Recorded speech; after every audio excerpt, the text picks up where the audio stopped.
Vou agora falar com Janaína Bastos, advogada trabalhista. O assunto empregados e empregadores no contexto aí da pandemia e feriados antecipados. Janaína Bastos, advogada, nossa entrevistada. Sociedade Entrevista. Bom dia, Janaína. Bom dia, Delson. Alegria imensa estar aqui com você. Opa. Bom dia, queridos ouvintes.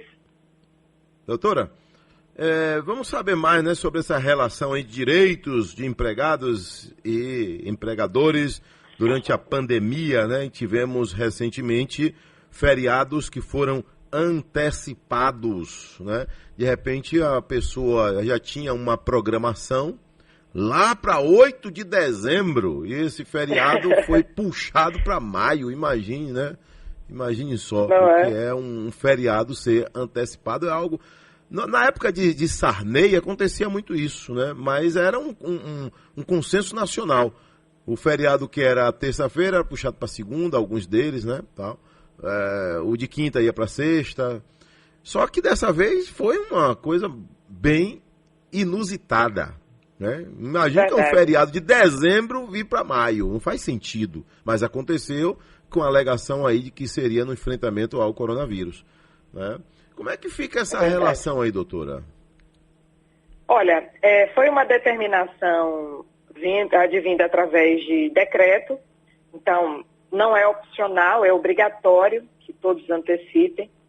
E no dia para o qual foi antecipado, o trabalho funcionou exatamente como funcionaria no dia original do feriado, ou seja, o trabalhador que prestou serviço naquele dia, ele tem direito à dobra daquele dia ou uma folga compensatória. Em contrapartida, no dia do feriado original, por exemplo, no dia do São João, aqui na Bahia, dia 24, seria um dia normal de trabalho. Inclusive, poderiam ser aplicadas as medidas disciplinares de punição, a advertência, a suspensão, se fosse o caso, por faltas nesse dia.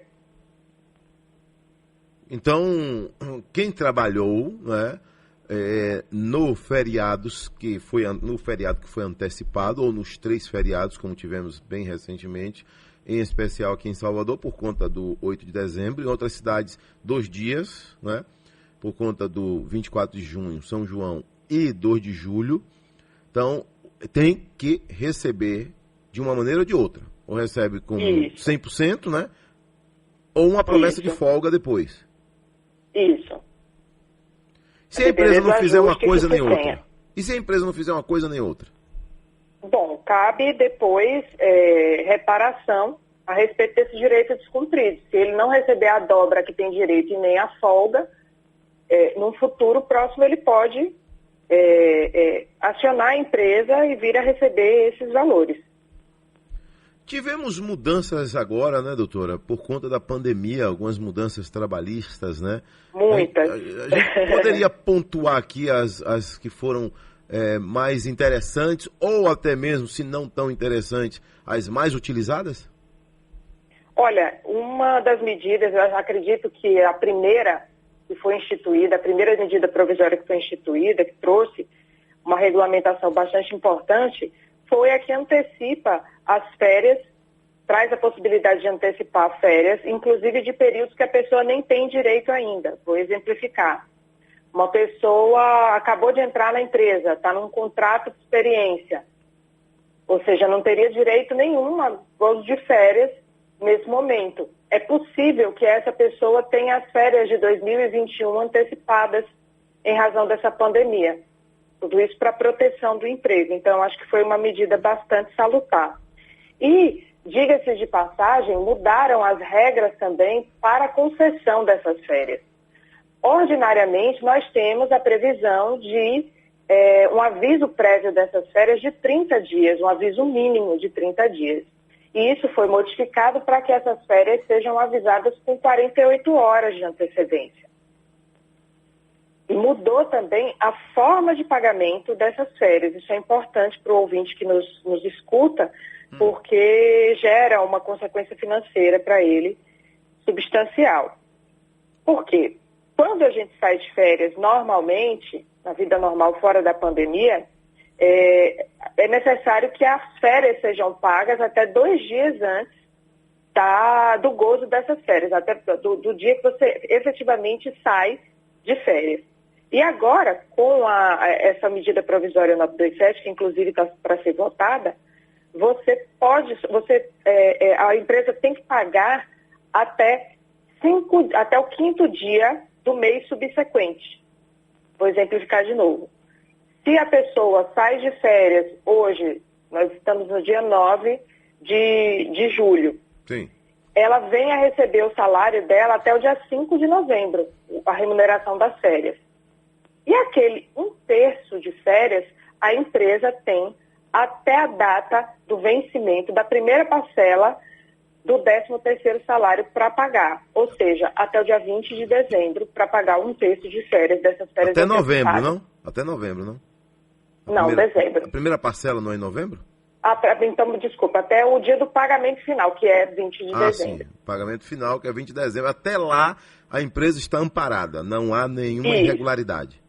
Não há nenhuma irregularidade. Outra mudança importante foi o home office, a possibilidade de trabalho em home office. Na verdade, não foi possibilitado, já existia essa previsão na CLT, mas foi regulamentado de uma forma um pouco mais detalhada, que não existia uma regulamentação tão expressa. Na CLT se dizia que o trabalhador pode combinar com a empresa a forma de pagamento, de custeio dos insumos que ele vier utilizar, das coisas que ele tiver necessidade para levar o trabalho da empresa para casa. E agora, na medida provisória, houve regulamentação de que é dever da empresa custear isso se o empregado não tiver condições, se o empregado não tiver infraestrutura na sua casa, sem que possa ser demitido caso não tenha.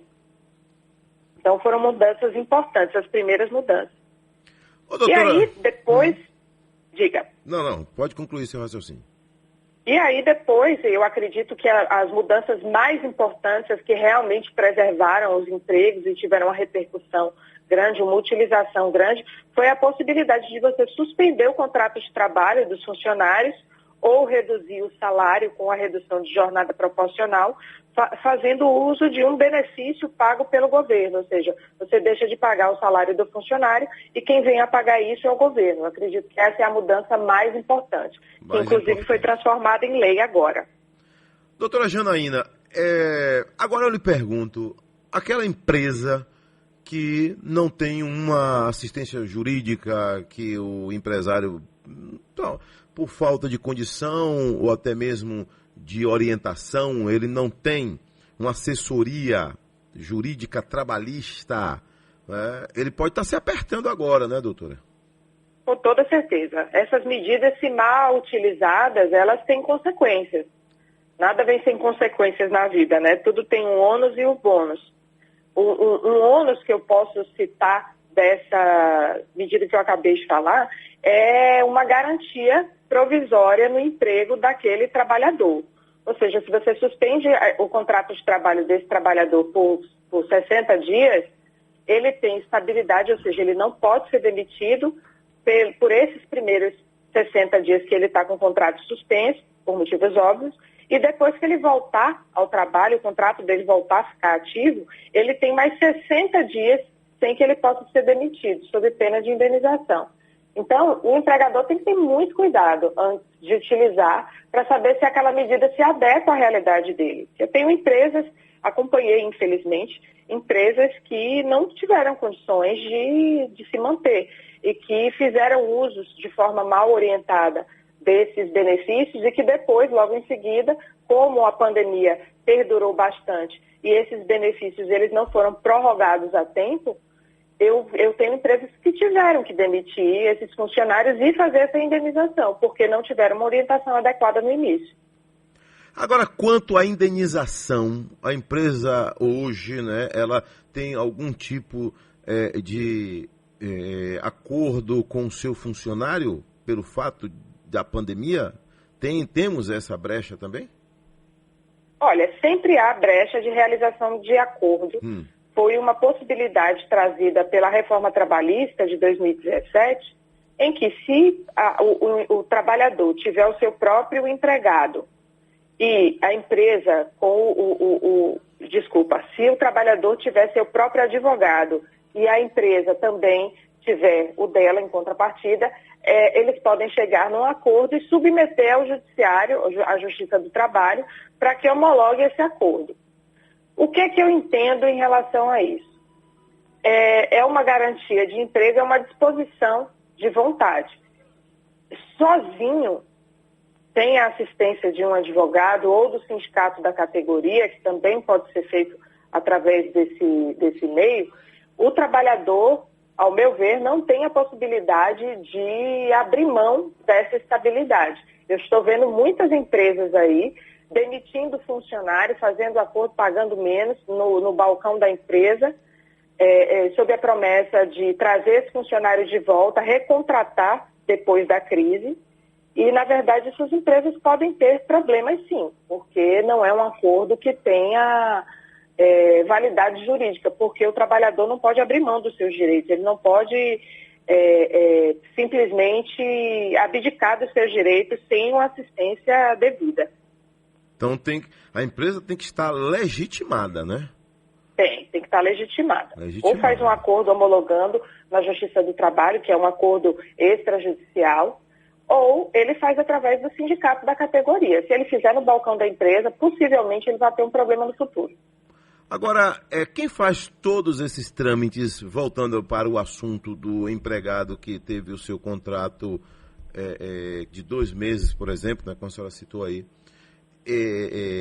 temporariamente cancelado, isso aí, a empresa que resolve tudo? Como assim? Não entendi a sua pergunta. A empresa, junto com o sindicato da categoria, faz todos os trâmites, né? Ah, certo. Né? Porque, olha bem, o que é que eu penso? A Justiça do Trabalho, nesse período agora, também está com suas restrições, né?